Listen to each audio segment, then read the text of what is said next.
오늘 본문의 말씀을 공동 번역으로 다시 한번 읽어드리겠습니다. 조용히 본문의 말씀을 귀담아 들으시기를 바랍니다. 남에게 해야 할 의무를 다하십시오. 그러나 아무리 해도 다할 수 없는 의무가 한 가지 있습니다. 그것은 사랑의 의무입니다.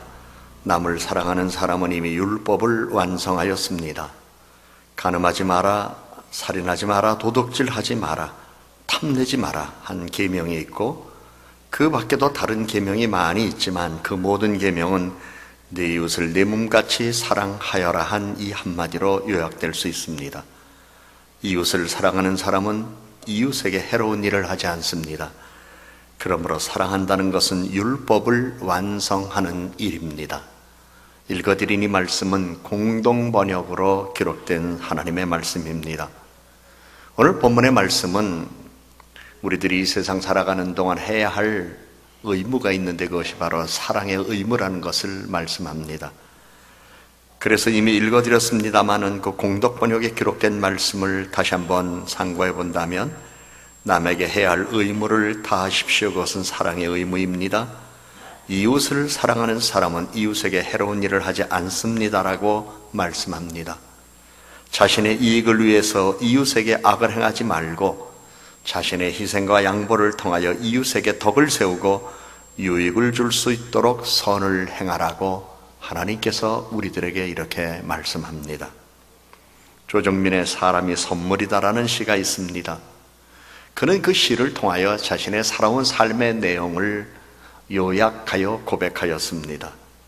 그의 글에 의하면 20에는 세상을 바꾸겠다고 도를 들었고 30에는 아내를 바꾸어 놓겠다며 눈초리를 들었고 40에는 아이들을 바꾸고 말겠다며 매를 들었고 50에야 바꿔야 할 사람이 바로 나임을 깨닫고 들었던 것을 다 내려놓았습니다. 사람은 실수하는 것이 정상이고 하나님은 용서하시는 것이 정상입니다. 사랑이란 실수하는 사람을 용서하는 것이 정상이라는 깨달음입니다. 사랑은 사람과 하늘이 나눠 가진 성품입니다. 우리가 일을 하지만 일보다 더 중요한 것이 있습니다. 바로 사람입니다. 사람과의 관계가 참 중요합니다. 자신을 내려놓기 전에는 일이 중요하다고 생각했는데 아닙니다. 시간이 갈수록 사람이 중요하다는 것을 느낍니다.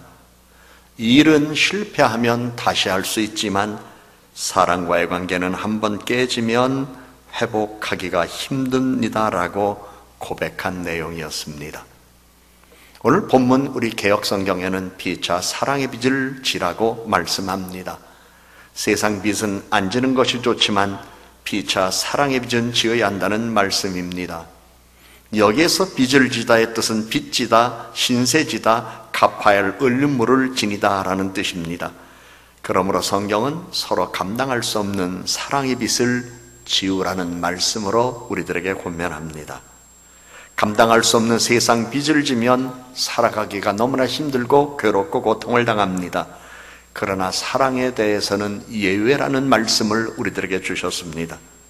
사랑의 주고받음은 이처럼 부채와 대출과 같은 이해타산의 관계가 아니라 이해타산을 초월하는 것이야 함을 교훈하는 것입니다. 진정한 사랑의 본질은 계산할 수 없습니다. 계산해도 안 됩니다. 성경은 그러기에 서로 사랑을 많이 주고받아야 할 것을 말씀합니다. 부모와 자녀가 나와 이웃이 사랑하는 사람끼리 서로 사랑하며 사랑을 받아야 합니다.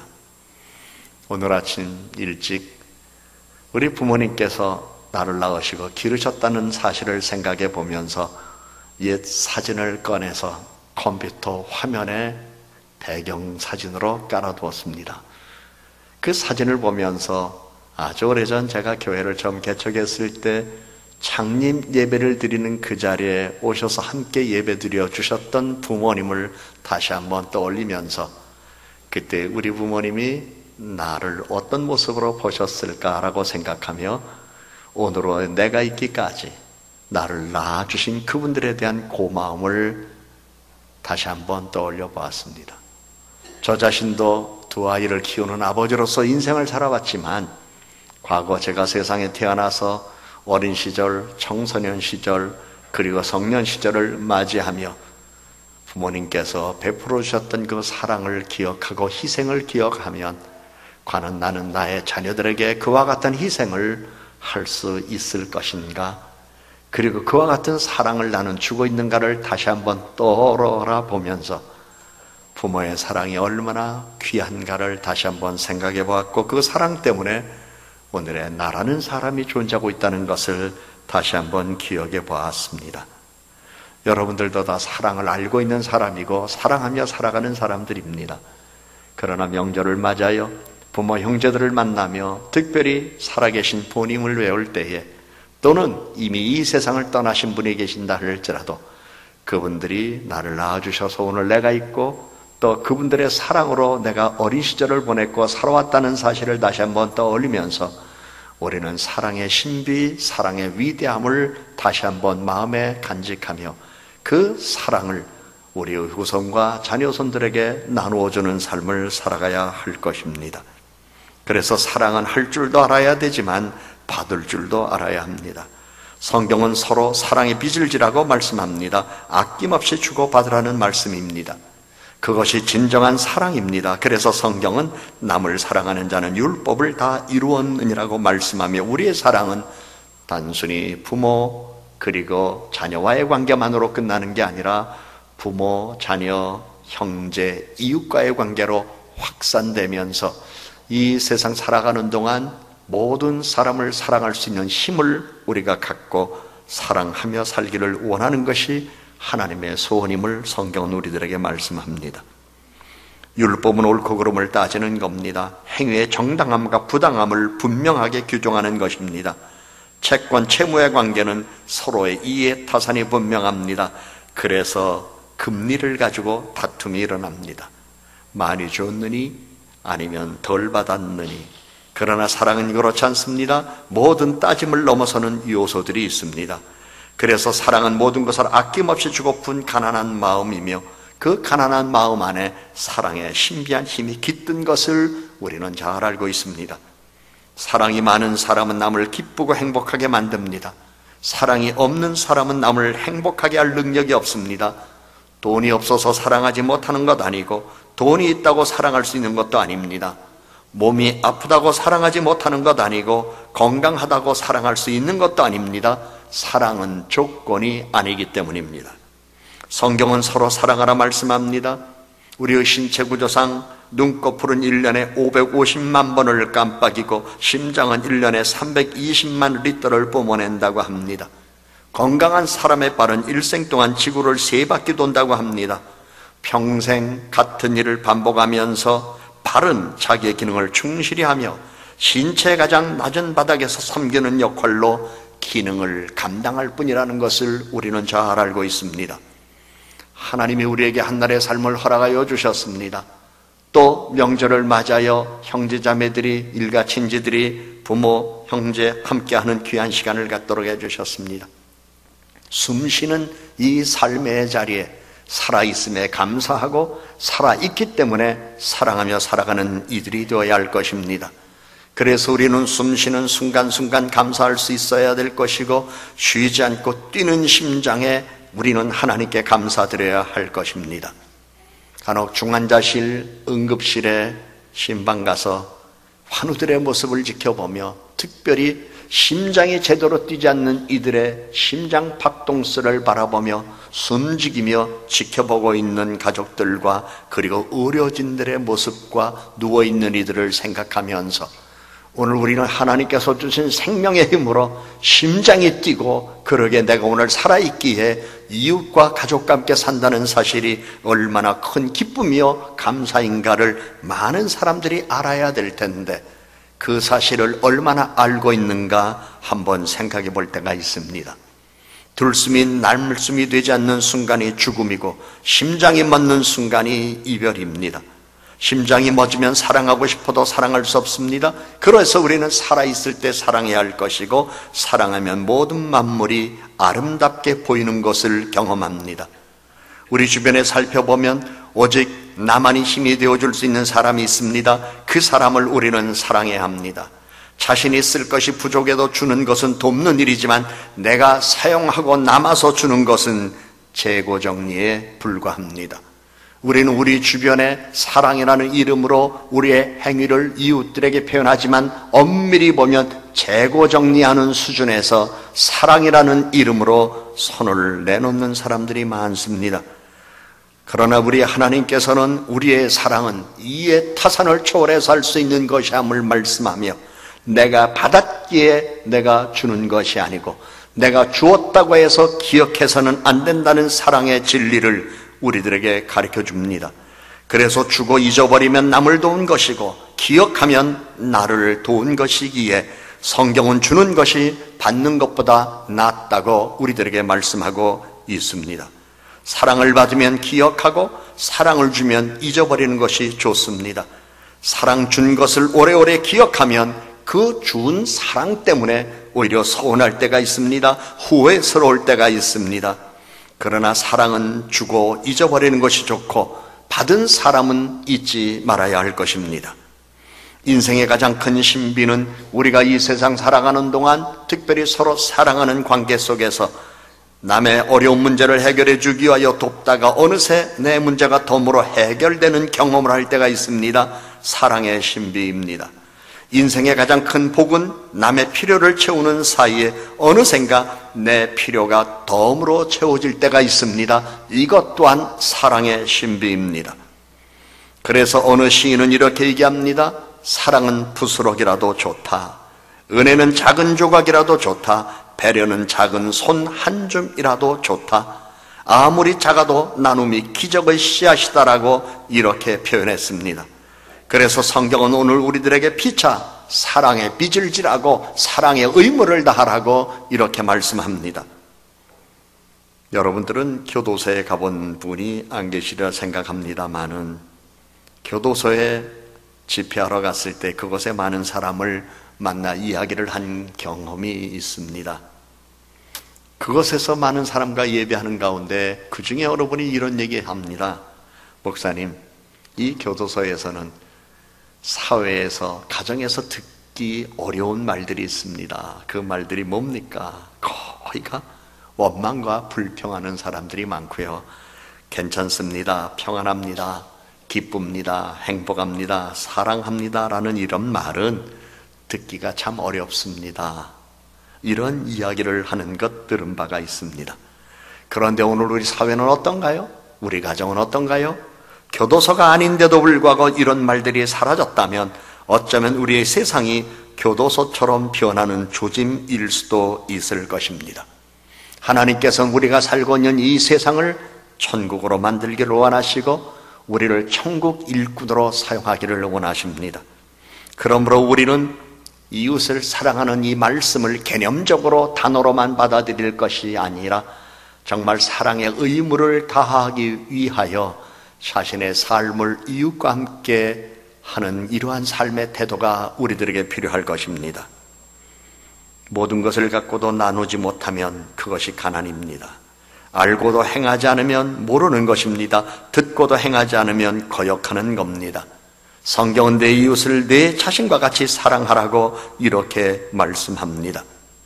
사랑은 사람이 하나님과 나눠 가진 성품입니다. 웃음으로 말하고 눈물로도 말합니다. 얼굴로도 말하고 몸짓으로도 말합니다. 삶으로도 말하고 죽음으로도 말합니다. 그리고 사랑하면 다 들리지만 무심하면 한마디도 안 들린다고 합니다. 사랑하면 보이고 사랑하면 들립니다. 사랑은 내가 주고 싶은 것을 주는 것이 아니라 그가 원하는 것을 주는 마음입니다. 사랑하면 글과 글 사이의 행간을 읽을 수 있고 사랑하면 말과 말 사이의 침묵을 들을 수 있습니다. 사랑하면 몸짓과 몸짓 사이의 마음을 볼 수 있습니다. 그래서 사랑하면 닮아간다고 말합니다. 그런데 이상하게 미워해도 닮는 일들이 많습니다. 이왕 세상 살아가는 동안 누군가를 닮고 싶다면 사랑하면서 기쁘게 닮는 편이 낫고 결코 닮고 싶지 않다면 미워하지 않고 닮지 않는 편이 훨씬 나을 것입니다. 세상 살아가면서 인간관계가 고통스럽다면 그 까닭은 하나님에게서만 찾을 수 있는 것을 인간에게 찾기 때문입니다. 인간은 불완전한 존재입니다. 실수가 전공이고 부족이 특징입니다. 그래서 인간은 완전을 위하여 노력하는 존재일 뿐이지 완전한 존재가 될 수 없습니다. 사람한테 완전한 것을 찾지 마세요. 사람한테 완전한 사랑을 기대하지 마세요. 단 우리는 사랑의 의무를 짊어지고 완전한 사랑을 위하여 노력하며 살아가야 하는 주의 명령을 받은 사람들일 뿐입니다. 세상에는 안 다투고 안 싸우는 것 없습니다. 두 사람 이상 모이는 곳에는 평화보다는 갈등과 다툼이 많습니다. 집이나 일터가 편하고 좋다면 갈등이나 다툼이 없다는 말이 아니라 사랑으로 갈등과 다툼을 해소할 줄 아는 것입니다. 40여 년 전 학창시절에 스쿠버 다이빙을 하면서 바닷속을 들어가 나름대로 활동을 한 적이 있었습니다. 그때 바닷속에 들어가면 모든 섬이 바닥과 연결되어 있다는 사실을 알게 됐습니다. 사람들은 흔히 외딴 섬 이렇게 이야기를 합니다. 그러나 외딴 섬 가서 바다 밑을 들어가면 그 섬도 바닥과 연결되어 있고 그 바닥은 이어져서 육지와 연결됐다는 사실을 바닷속에 들어가면 알 수 있습니다. 이렇게 볼 때 이 지구상에 외딴 섬은 없습니다. 모두가 다 하나로 연결되어 있습니다. 세상도 마찬가지입니다. 우리는 모두 창조주 하나님의 피조물입니다. 사랑의 마음을 함께하고 마음을 나누는 삶을 살아가도록 하나님은 우리를 하나님의 형상대로 지어주셨습니다. 건물은 지하의 깊이가 고층의 높이를 결정합니다. 인생은 고생의 깊이가 인격의 높이를 결정하고 고난의 깊이가 영광의 높이를 결정합니다. 그런데 사람의 됨됨이는 사랑을 주고받는 사람으로 평가됩니다. 차는 달려야 하고 비행기는 날아야 합니다. 사람은 자유롭게 서로 사랑하여야 합니다. 성경은 하나님은 사랑이시다라고 말씀했고 내 이웃을 내 몸과 같이 사랑하라고 말씀하셨습니다. 사람은 원래 하나님처럼 살도록 지어졌습니다. 그래서 사람의 형상을 하나님의 형상대로 지음을 받았다고 성경은 말씀하고 있습니다. 사람이 없는 곳에서는 사람을 사랑할 수 없습니다. 세상에서 가장 소중한 일은 사람을 사랑하는 것입니다. 그런데 어떤 이는 사람보다 애완동물을 더 사랑합니다. 어떤 이는 사람보다 개인적인 취미 생활을 위한 용품을 더 사랑합니다. 사람을 사랑해야 합니다. 성경은 내 이웃을 내 몸과 같이 사랑하라고 말씀합니다. 이 세상에 사랑이 없다면 여러분이 사랑하라는 부름을 받고 여러분이 사랑하라는 부름을 받은 이후에 사랑을 하여야 한다는 사실로 우리를 이 세상에 하나님께서 보내셨다는 것을 기억해야 할 것입니다. 사람을 사랑하며 살기에는 세월이 너무나 짧습니다. 시간이 너무나 빠르게 지나갑니다. 생명을 소중히 여기면서 시간을 허비하지 말아야 할 것이고 성경이 우리에게 하시는 말씀을 귀담아 듣고 우리는 사랑의 의무를 다 이행하는 사람이 되어야 할 것입니다. 명절을 맞이하여 일가 친지를 찾아뵙고 형제자매를 만나고 부모님을 뵙고 그리고 부모님의 뜻과 거룩한 희생을 마음에 담고 이 세상 살아가는 사람들이라면 오늘 주님이 우리들에게 주시는 말씀을 기억해야 할 것입니다. 너희는 사랑의 의무를 지라. 그러므로 이 의무는 이 세상 떠날 때까지 벗겨지지 않는 것임을 기억하고 생명 다하는 그 순간까지 내가 숨이 멎는 그 순간까지 내가 평생에 해야 할 일은 사랑의 의무를 감당하는 것임을 기억하고 언제나 여러분의 삶에 사랑의 아름다움이 널리 여러분들로 인하여 확산되는 이 땅의 역사가 이루어지기를 주님의 이름으로 축복합니다. 기도합니다. 하나님 아버지, 살아있을 때 살아있는 사람들과 사랑하며 살게 해 주시고 또한 더불어 살아가는 삶 속에 내가 사랑할 일이 무엇인가를 알고 사랑을 주며 살게 하여 주시고 사랑을 준 이후에 하나님의 마음을 갖게 된 것을 기뻐하며 감사할 줄 아는 우리들 되게 하여 주시옵소서. 명절을 맞이하여 한자리에 모인 형제자매들을 기억하시고 저들의 걸음과 그리고 저들의 인생길에 두으신 은혜가 깃들어 지금보다 더 많은 사랑을 이웃들에게 행하며 살아갈 수 있도록 복을 내리어 주시옵소서. 예수님 이름으로 기도드립니다.